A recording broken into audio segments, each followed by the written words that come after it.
How's it going there, ladies and gentlemen, boys and girls of the internet? My name is Dolphin Squid, the coach of the Red Spark Vikavolt, and I am a competitor in the third season of the Pokemon Masters Cup. So, before we proceed to talk about the Pokemon we have drafted, let's talk a little bit about the draft itself. Every team gets a pick of 11 Pokemon across 5 tiers, including a franchise member if you are participants of the previous season, or in this case, the previous draft. Each coach gets a free pick from each of the tiers, namely Tier 1, Tier 2, Tier 4, Tier 5, and 2 free picks from Tier 3, after which you need to spend up to 500 points to select additional Pokemon from the same tier. There will be no Mega Pokemon allowed in this season of the PMC. Before we actually begin, let's go through the strategies that I decided to go for during the draft. I was the 7th out of 16 coaches to pick my Pokemon, which means that I have no advantage in getting to pick up 2 Pokemon at the same time like the first and last coach in line. But at the same time, I don't have to worry too much about waiting too long, only to see my targets get taken before I get a chance to pick them. So my strategy is basically to pick a few Pokemon that I have in mind before looking at my opponents I will face over the next 10 weeks. Keeping all of that in mind, let's begin the draft review for my team, the Red Spark Vikavolt.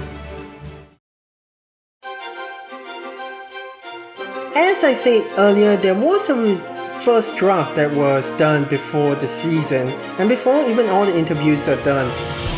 However, it is void as Pokemon Sun and Moon does not really provide access to all the Mega Stones as of this point of time. So, we are all given a chance to franchise a Pokemon from the first draft in the current draft. For my franchise and first pick for the Red Spark Vikavolt is the Ultimate Defensive Ultra Beast Celesteela. Defensive-wise, Celesteela is one of the strongest Ultra Beasts, owing to its good overall bulk and defensive steel flying typing. This gives Celesteela 2 immunities and 8 resistances in the Pokemon type chart. The Ultra Beast is very well known for its bulk and access to Leech Seed substitute combination, making it really annoying to knock out in the VGC 2017 metagame once you lose the options to deal with it, of course. Celesteela can become even bulkier or offensively stronger due to the Beast Boost ability, which boosts its strongest stat once it knocks out a Pokemon. Offensive-wise, well, Celesteela has good coverage with its physical and special move pool, especially its most effective stab attack, Heavy Slam, owing to its really heavy body and would be able to do devastating damage to any light opponents. That is why I'm keeping Celesteela from the previous draft on my team. Alright, now that the franchise round is done, the true PMC draft is about to begin.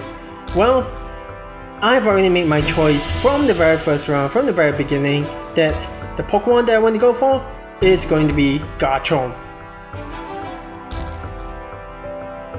The reasoning behind me picking Garchomp is that I need a fast sweeper with high attack or special attack stats. That's one of my top priorities on the team.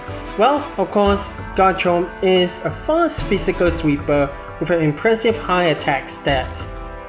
It has access to Stealth Rocks and many coverage options as a physical attacker, making it a force to be reckoned with. Of course, it's noteworthy that Garchomp's Sandveil ability is banned due to PMC's evasion clause, so I would only be able to use this other ability, Rough Skin, as that's good enough as it can do residual damage to any attacker that uses a contact move. Plus, as a Z Crystal Pokemon, Garchomp is capable of dishing even more damage to my opponents. So in the face of the first Sun and Moon season, this is the reason why I went with Garchomp as my second Pokemon.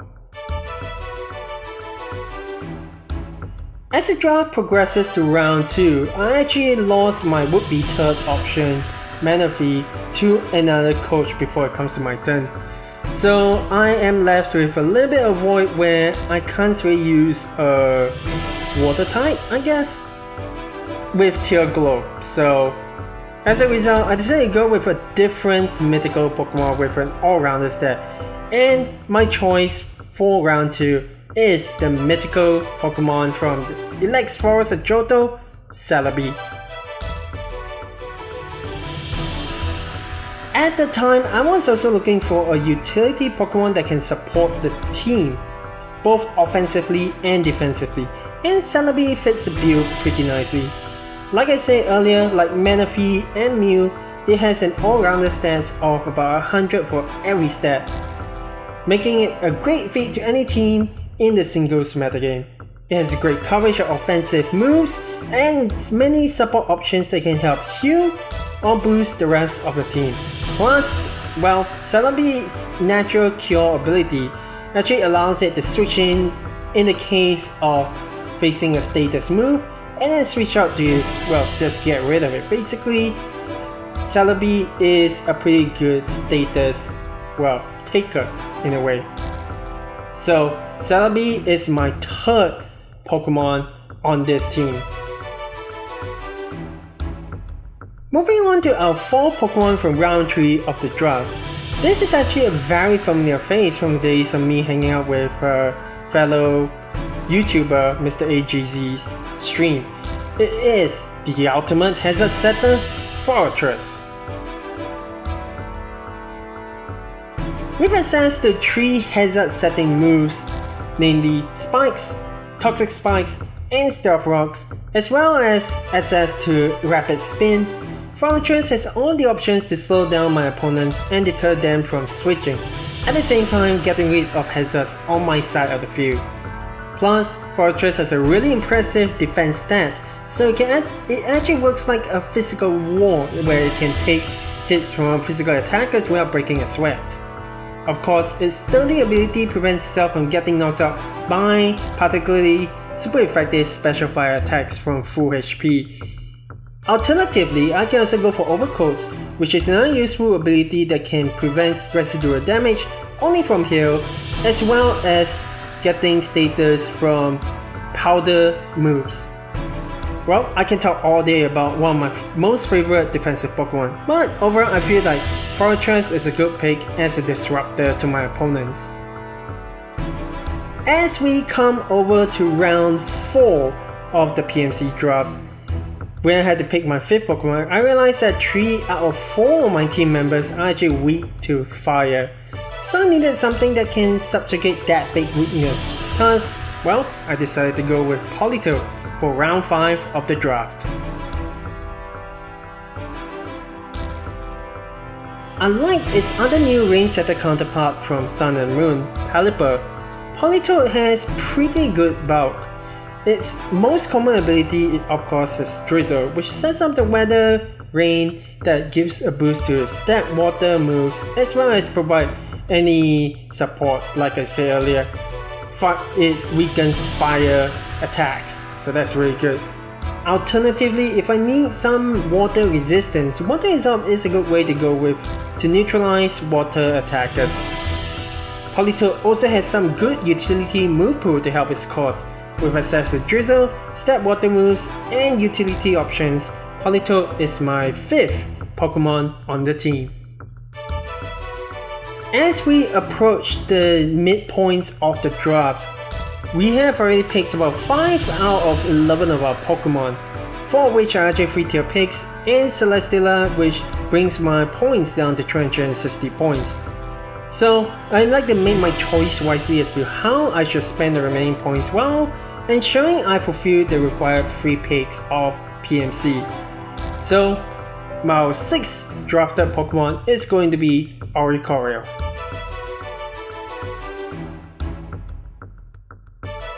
Oricorio is a little bit of an odd Pokemon. Like Rotom, it can change forms with certain items at will.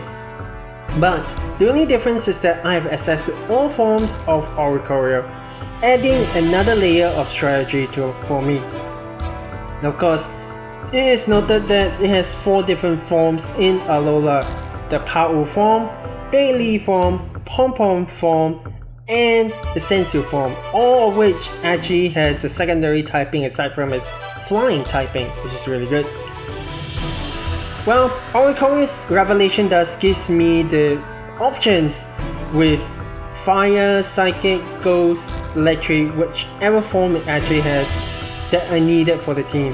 And its Dancer ability, while not really helpful, allows it to copy the opponent's dance moves like Swords Dance and Quiver Dance, essentially giving me a boost that I might need.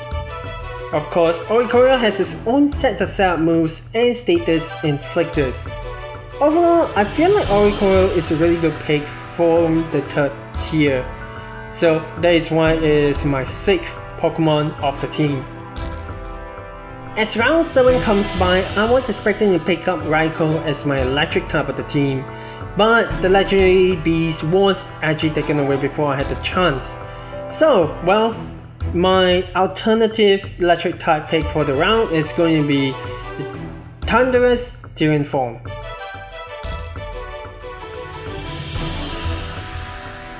Of course, Thunderous Tyrian has access to Volt Absorb, which grants me another electric immunity.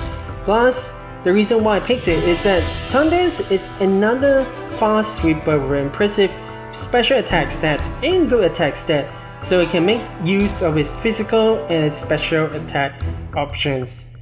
Thunderous is actually a pick that I decided to go with after seeing my opponent's team, so essentially Thunderous Tyrian has earned its spot as my 6th Pokemon on the team. Did I say 6th Pokemon? Well, I mean the 7th Pokemon of the team. So next up for the picking for round 8 of the PMC draft is going to be Meloetta.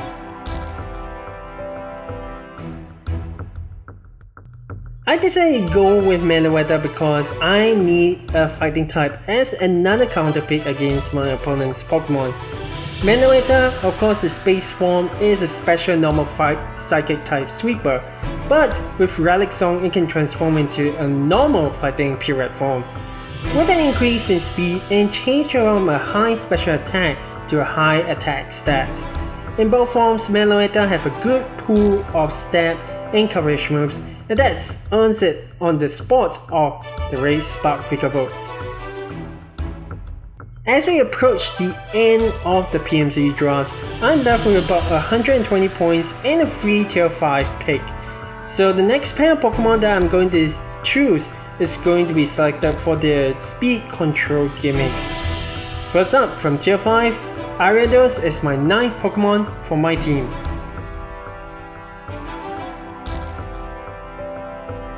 ARIADOS is not really good stat wise. It has really low speed, it has really low, defenses, and it has just about average attack stat.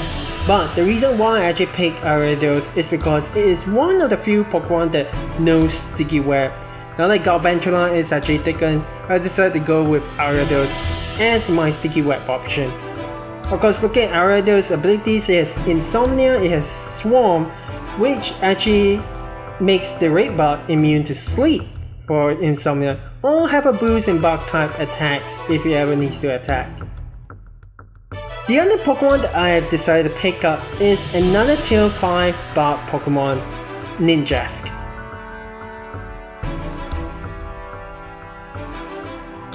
While ARIADOS is my Sticky Web option to slow down my opponent's team, NINJASK works a little bit different from that.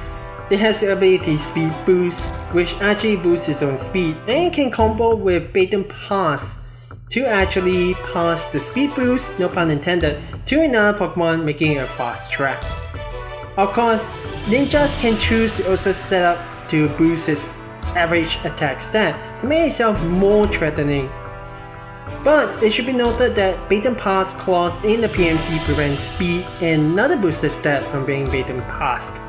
So that's something to take note. Of course, NINJASK is the fastest Pokemon in the entirety of the tier list, allowing it to be pretty threatening. So my 10th Pokemon is going to be NINJASK. Now that I've already fulfilled the 3 tier picks and I still got 100 points left, I can basically select a Pokemon from as high as tier 3 as my final team member. So after some consideration, I've decided that my last Pokemon is going to be KINGDRA.